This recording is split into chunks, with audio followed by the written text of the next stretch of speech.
Halo teman-teman kos-kosan, gimana kabar kalian? Baik-baik saja kan? Spoiler Jujutsu Kaisen chapter 211 sudah banyak beredar di internet. Spoiler ini mulai menunjukkan puncak dari kegilaan di Cooling Game. Ada beberapa teori Abdikos yang telah menjadi kenyataan di chapter ini. Seperti biasa, Abdikos dapatkan spoiler ini dari @King Jinwo alias Miyamura. Yuk langsung aja kita bahas spoilernya, check it bro.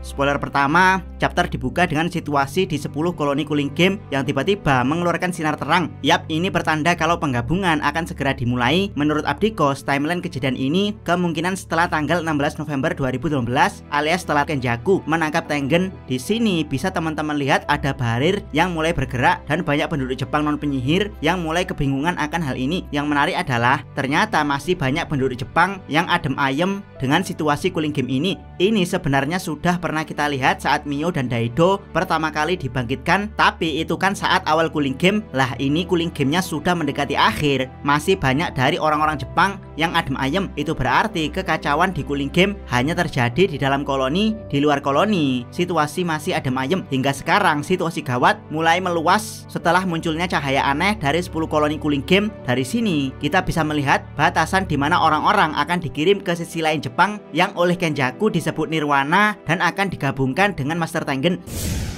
Spoiler kedua, seperti yang Abdikos katakan, Maki adalah antivirus di Cooling Game yang bisa bebas keluar masuk barir koloni. Di sini Maki sempat ditemui Choso yang ternyata sesuai teori dari Abdikos, dia berhasil membawa kabur gerbang belakang Prison Realm. Tidak dikonfirmasi bagaimana nasib Yuki Tsukumo, namun yang jelas Choso langsung menginfokan pada Maki kalau Yuki Tsukumo telah dikalahkan dan Kenjaku berhasil menangkap Tengen. Selain itu, di sini juga ditunjukkan kembali Kirara Hoshi yang menjadi jembatan player di koloni Tokyo 1 dan 2 sebagai antivirus. Maki kemudian pergi ke koloni Tokyo untuk menginformasikan hal ini pada Yuji dan Megumi. Kemungkinan Maki juga akan menginfokan hal ini pada Hakari yang berada di koloni terdekat, dan terakhir Yuta yang ada di koloni Sendai.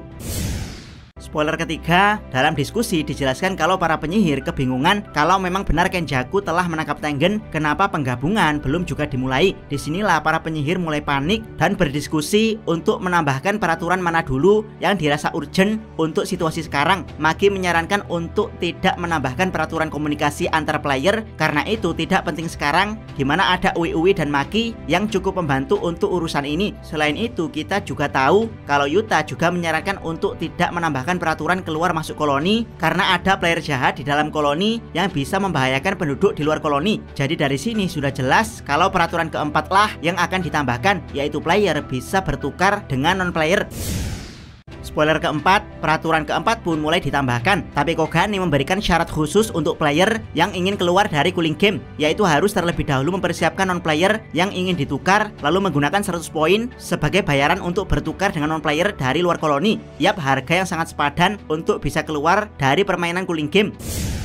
Spoiler kelima, Megumi secara khusus meminta Maki untuk membawa Sumiki ke tempatnya agar dia bisa memberinya 100 poin dan keluar dari permainan Cooling Game. Ingat ya, ini keluar permanen, bukan hanya keluar masuk koloni. Di tengah perjalanan, Maki bertemu Ijiji yang mana mengungkapkan kalau sejak awal dia ingin menjadi penyihir, namun Gojo mencegahnya. Entah apa alasan Gojo mencegah Ijiji, apakah tubuhnya tidak layak menjadi penyihir atau dia memang tidak punya bakat untuk hal tersebut. Intinya setelah Gojo disegel, Ijiji membulatkan tekadnya untuk menjadi penyihir. Dia bersedia menjadi non-player yang akan ditukarkan dengan Sumiki. Yap, dari spoiler, terkesan seperti tindakan bunuh diri untuk Ijiji. Namun Abdikos merasa kalau akan ada plot twist untuk Ijiji ini.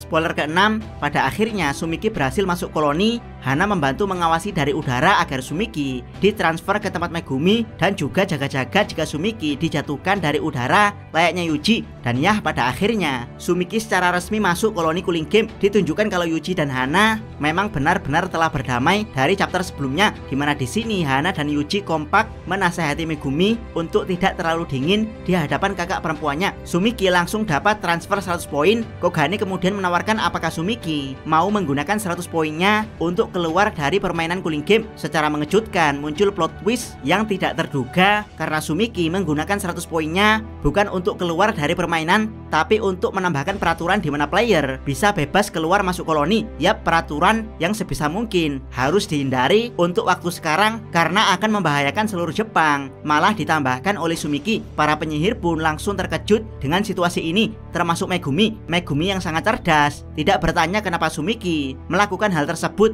melainkan langsung bertanya, siapa kamu? Yap, Megumi bertanya siapakah sosok penyihir yang saat ini berada di dalam diri Sumiki. Karena tidak mungkin Sumiki melakukan hal tersebut, Sumiki pun langsung memasang wajah jahat, menandakan kalau yang berada di dalam dirinya adalah penyihir super jahat yang menginginkan pembantaian di seluruh Jepang. Ini benar-benar plot twist yang sangat super sekali. Abdikos jadi tidak sabar mengetahui dialog fullnya. Dari sini Abdikos acungi jempol GG Akutami. Memang benar-benar GG. Gambar boleh ala kadarnya, tapi untuk isi cerita benar-benar luar biasa. Jangan lupa subscribe channel Otakos dan jangan lupa share video ini. Abdikos salam Mi.